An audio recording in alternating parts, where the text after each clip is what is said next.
Assalamualaikum warahmatullahi wabarakatuh.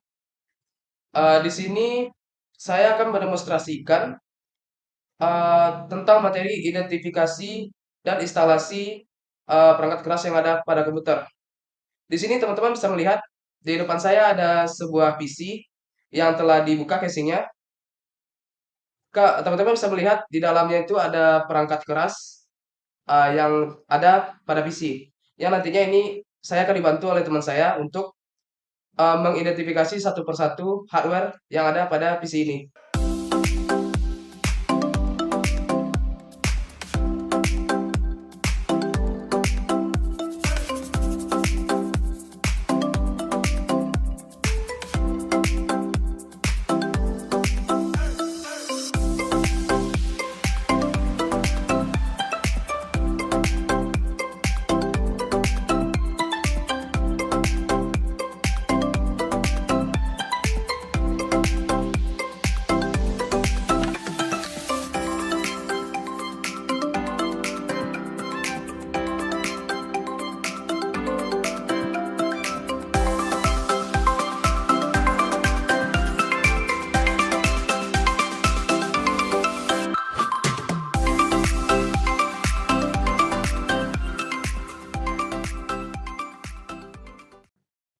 Setelah melakukan pelepasan komponen-komponen pada komputer tadi, sekarang saya akan menjelaskan fungsi dari komponen-komponen tersebut. Yang pertama ada kabel SATA. Kabel SATA ini digunakan untuk menghubungkan hard disk ke MOBO ataupun menghubungkan CD/DVD-ROM ke MOBO dan juga bisa menghubungkan sesama hard disk. Contohnya jika punya dua hard disk dan ingin menggabungkannya menjadi satu hard disk, maka digunakanlah kabel SATA untuk menghubungkannya dengan menggunakan teknik RAID. Selanjutnya adalah hard disk sebagai penyimpanan data. Hard disk ini digunakan untuk melakukan penyimpanan data pengguna seperti dokumen, video, musik, dan lain sebagainya.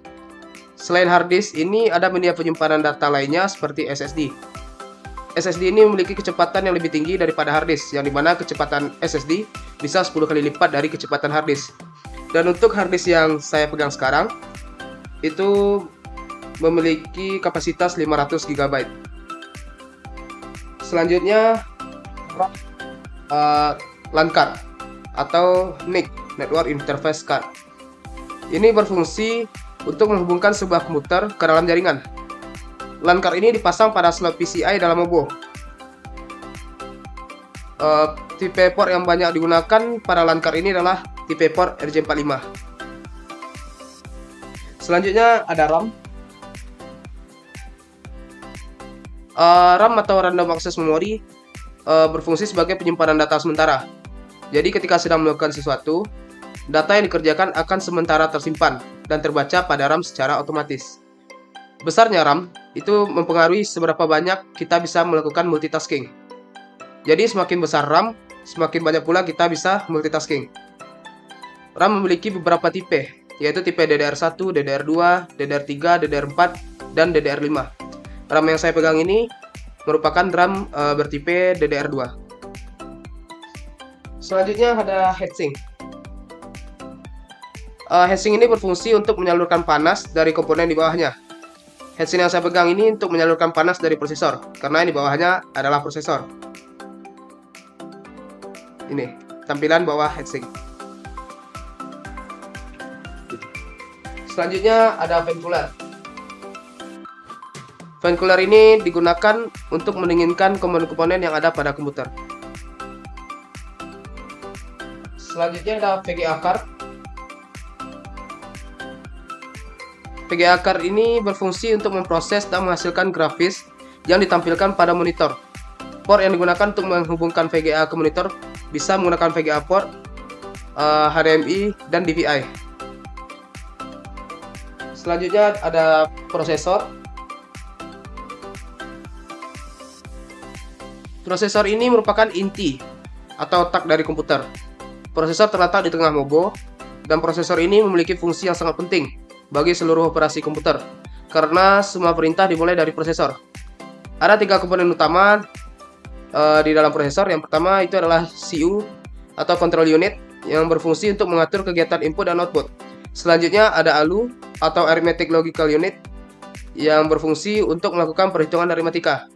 Dan yang terakhir adalah RU atau Register Unit yang berfungsi untuk menyimpan data dari CU dan ALU agar bisa digunakan kembali. Selanjutnya ada power supply. Berikut tampilan power supply.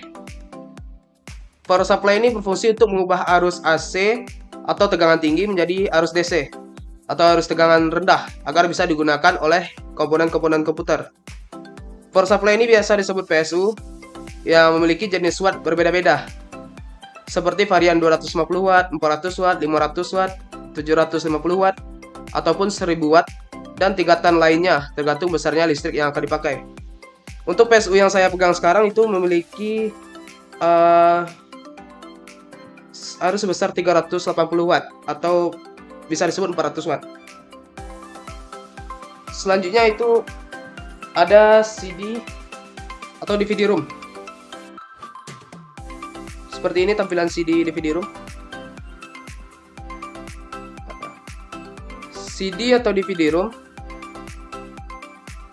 berfungsi untuk membaca data dari CD atau DVD. Namun saat ini CD DVD room sudah banyak tidak digunakan karena sudah tergantikan oleh flash disk ataupun penyimpanan portable lainnya. Selanjutnya itu ada motherboard atau biasa disebut sebagai MOBO.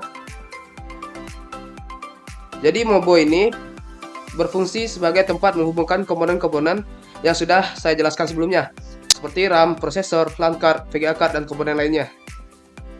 Di dalam motherboard ini terdapat dua chipset utama, yaitu North Bridge dan South Bridge. North Bridge berfungsi untuk mengatur atau menghubungkan prosesor dan VGA serta memori seperti RAM ataupun ROM akan dihubungkan oleh North Bridge ini. Selanjutnya ada South Bridge. South Bridge ini berfungsi untuk mengatur ataupun menghubungkan input-output dari port IDE, SATA, USB, Ethernet, audio codec, CMOS memori, dan juga komponen yang berada pada PCI slot. Komponen yang ada di PCI slot ini tadi adalah NIC atau Network Interface Card. Dan ada juga baterai CMOS. Baterai CMOS ini berfungsi untuk komputer agar tetap dapat menyimpan data meskipun komputer dalam keadaan mati. Contohnya ketika kita selesai menggunakan komputer dan menggunakannya lagi, nanti maka jam atau tanggal itu otomatis akan sesuai dengan waktu real time-nya. Selanjutnya ada casing komputer. Berikut tampilan dari casing komputer. Pada casing komputer ini ada beberapa port dan tombol. Ini adalah tombol power untuk menghidupkan dan mematikan komputer. Ini tombol reset berguna untuk merestart komputer.